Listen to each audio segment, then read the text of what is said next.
ढोल, मृदंग, झांझ, मंजीरा, ढप, नगाड़ा, पखावज और एक तारा में सबसे प्रिय बांस निर्मित बांसुरी भगवान श्री कृष्ण को अति प्रिय है। इसे वंशी, वेणु, वंशिका और मुरली भी कहते हैं। बांसुरी से निकलने वाला स्वर मनमस्तिष्क को शांति प्रदान करता है। जिस घर में बांसुरी रखी होती है वहाँ के लोगों में परस्पर तो बना रहता है, साथ ही सुख समृद्धि भी बनी रहती है। श्रीमद् भागवत पुराण में श्री कृष्ण की बांसुरी से जुड़ी कई कथाएं मिलती हैं। आओ श्री कृष्ण की बांसुरी और उसकी धुन के 10 रहस्य।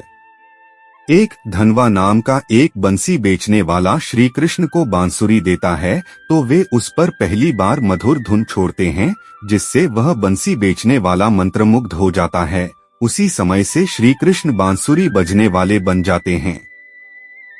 2 उनकी बांसुरी की धुन पर गोपिकाएं और पूरा गोकुल बेसुध हो जाता था। 3 श्री कृष्ण ने पहली ही बार ऐसी बांसुरी बजाई कि सभी को ऐसा लगा जैसे यह बजाना कई जन्मों से सीख रखा है। 4 ऐसा भी कहा जाता है कि जब भगवान शिवजी बालकृष्ण को देखने आए तो उन्होंने ऋषि दधीची की हड्डी को घिसकर एक सुंदर एवं मनोहर बांसुरी का निर्माण किया। जब शिव जी भगवान श्री कृष्ण से मिलने गोकुल पहुँचे तो उन्होंने श्री कृष्ण को भेंट स्वरूप वह बंसी प्रदान की, उन्हें आशीर्वाद दिया। तभी से भगवान श्री कृष्ण उस बांसुरी को अपने पास रखते हैं।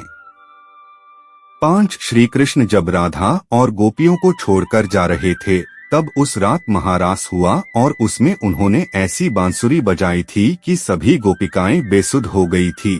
कहते हैं कि इसके बाद श्री कृष्ण ने राधा को वह बांसुरी भेंट कर दी थी और राधा ने भी निशानी के तौर पर उन्हें अपने आंगन में गिरा मोर पंख उनके सिर पर बांध दिया था।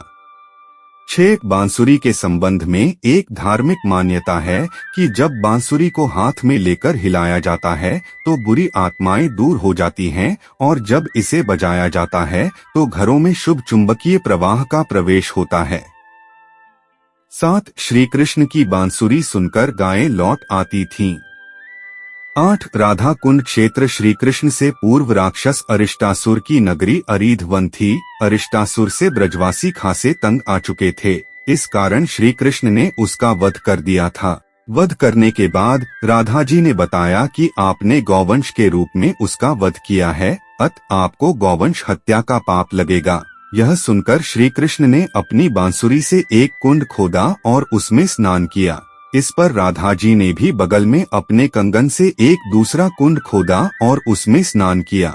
श्री कृष्ण के खोदे गए कुंड को श्याम कुंड और राधा जी के कुंड को राधा कुंड कहते हैं। 9 एक बार गोपियों ने श्री कृष्ण की बांसुरी से पूछा कि आखिर पिछले जन्म में तुमने ऐसा कौन सा पुण्य कार्य किया था जो तुम हमारे मुरली मनोहर के गुलाब की पंखुड़ी जैसे होठों पर स्पर्श करती रहती हो। ये सुनकर बांसुरी ने मुस्कुराकर कहा, मैंने उनके समीप आने के लिए जन्मों तक इंतजार किया। त्रेतायुग में जब भगवान राम वनवास काट रहे थे तो उस वक्त मेरी भेंट उनसे हुई थी। उनके आसपास बहुत से मनमोहक पुष्प और फल थे।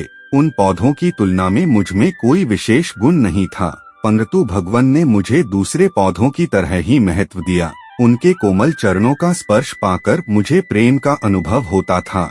उन्होंने मेरी कठोरता की भी कोई परवाह नहीं की। जीवन में पहली बार मुझे किसी ने इतने प्रेम से स्वीकार किया था। यही कारण है कि मैंने आजीवन उनके साथ रहने की कामना की, परंतु उस काल में वो अपनी मर्यादा से बंधे हुए थे, इसलिए उन्होंने मुझे द्वापर युग में अपने साथ रखने का वचन दिया। इस प्रकार श्री राम ने अपना वचन निभाते हुए श्री कृष्ण रूप में मुझे अपने निकट रखा। 10 आखिरी समय में भगवान श्री कृष्ण उनके सामने आ गए। भगवान श्री कृष्ण ने राधा से कहा कि वे उनसे कुछ मांग लें, लेकिन राधा ने मना कर दिया। कृष्ण के दोबारा अनुरोध करने पर राधा ने कहा कि वे आखिरी बार उन्हें बांसुरी बजाते देखना और सुनना चाहती हैं। श्री कृष्ण ने बांसुरी ली और बेहद सुरीली धुन में बजाने लगे। श्री कृष्ण ने दिन रात बांसुरी बजाई। बांसुरी की धुन सुनते सुनते एक दिन राधा ने अपने शरीर का त्याग कर दिया।